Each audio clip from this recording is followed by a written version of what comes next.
Greetings, gentlemen, and welcome to your mother's Week 3 recap. We had a lot of good football games this week. I hope you guys enjoyed watching them. I know one person really enjoyed watching it, and his name is David. He really enjoyed watching that Lions game up until the last second where they got boned. I apologize, David, but the Lions suck. Bears won, which, I mean, it automatically means they're better, so sorry to hear it, man. The Lions are worse than the Bears, and that's saying something. That is saying something. So, well, we'll get into these matchups. There was some good matchups this week. Some lopsided ones too, if you know what I'm saying, Greg. All right, we'll get started with the first matchup here. We got, oh wait, forgot one thing. It's very critical. Fuck you, Bill. Fuck you in the butthole. All right. Well, we'll start out with the first matchup here, and this was a bit of a blowout here. We got the best team in the league in Kareem Pie, and then we got Greg's team. The name of his team is very fitting. I just want to say that he could have started the optimal lineup, and he still would have got demolished. That is how bad his team is. Not quite as bad as Drew's, but Greg,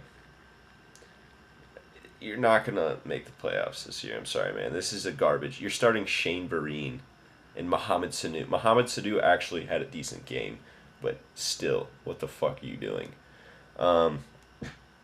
His kicker and his defense combined for -6 points. I'll get back to that later. That's just unbelievably bad choosing by Greg. Like, why are you starting the Miami kicker any week? Like, fuck. You don't trust the Dolphins, man. I'm sorry. All right, we will move on to the second matchup here, and so we got Bernie's Bad Boys, and that's Nolan's team, and Operation Homefront. This was a hell of a matchup. Almost match of the week, but there's one other one that was a bit closer. It was very exciting. So basically, Nolan, you had two players that won the week for you. Like, you had Kirk Cousins, and then you had fucking Todd Gurley just go absolute batshit. He's not actually that good. Don't expect this to continue. He's just not that good of a running back. I'm sorry. He's no Kareem Hunt. With that being said, you started a pretty optimal lineup here. You only had one guy on the bench that did well. Whereas Cody had a pretty balanced week this week. Just a bit unlucky that Kyle Rudolph had .9 points. Really boned you there. But Cody, your team's better than it usually is. I'll give you that much. 1 and 2. That usually you're 0-3 at this point. So you gotta win. You gotta win in there. So there's brighter days ahead for you, Cody. I believe in you this year.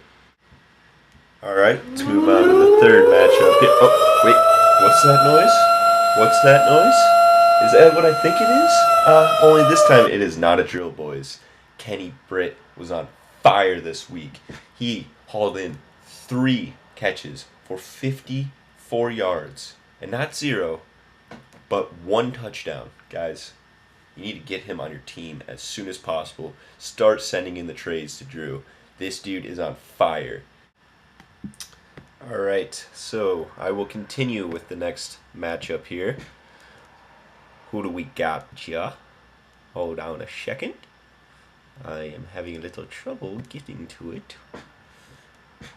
Week 3. Alright, sorry about the distraction. I'll continue with the matchups here.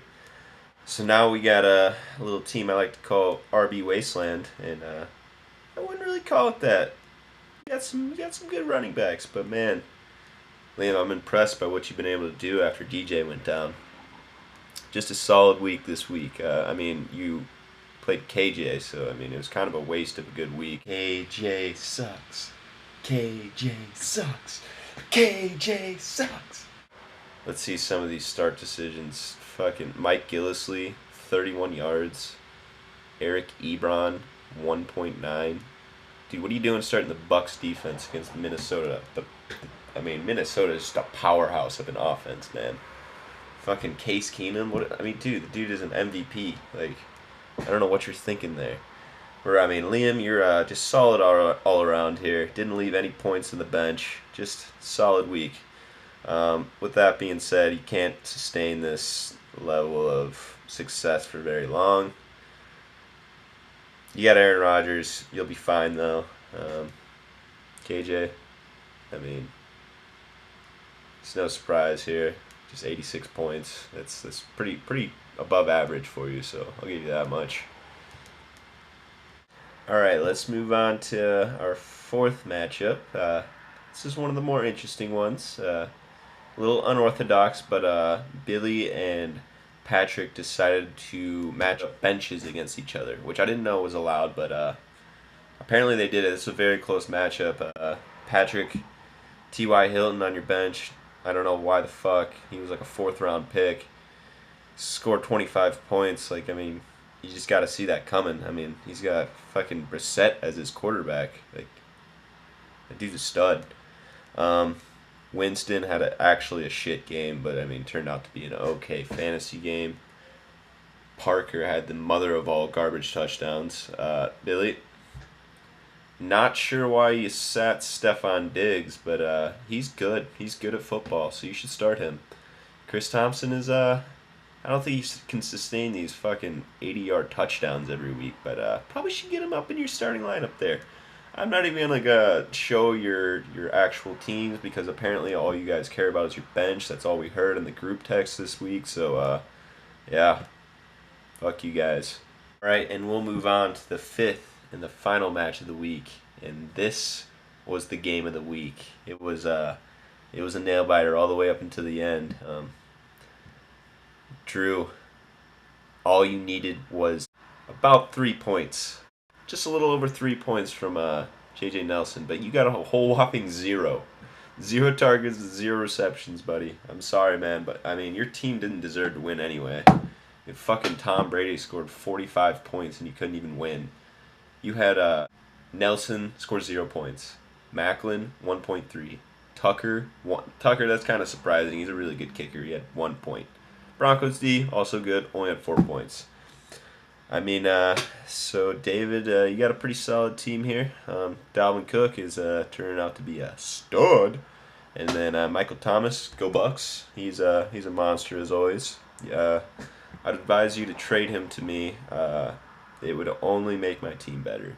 I'm not willing to give you anything good. I'd just really appreciate if you put him in my pocket here.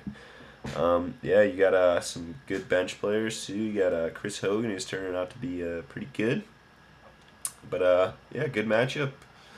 All right, before I get things wrapped up here, I got a interesting stat nugget for you guys. I think it's a your mother first, but our own Greg Osborne, he did something very impressive this week. He started not 1, but 2 fantasy players that finish dead last in their category. Cody Parkey. There's 42 eligible kickers in the NFL pool here on NFL.com. He finished 42nd. Yeah, there's only 32 teams, and he finished 42nd. And the Ravens defense, usually pretty good, but they finished 32nd out of 32 teams. So good picking there, Greg. Keep that up, man. That's impressive. Oh, God, guys, I'm so sorry. I almost forgot the most important matchup of the week. I know you guys have been waiting for it, but we got Greg's matchup in the other league that is not associated with you guys. He narrowly pulled out a victory over Team Hanley here because Larry Fitzgerald went absolutely ham and J.J. Nelson didn't do anything. He really wanted us to know this, so I thought I should have him in for him. You're welcome, Greg. I really care about you, man. Fuck you guys. See ya.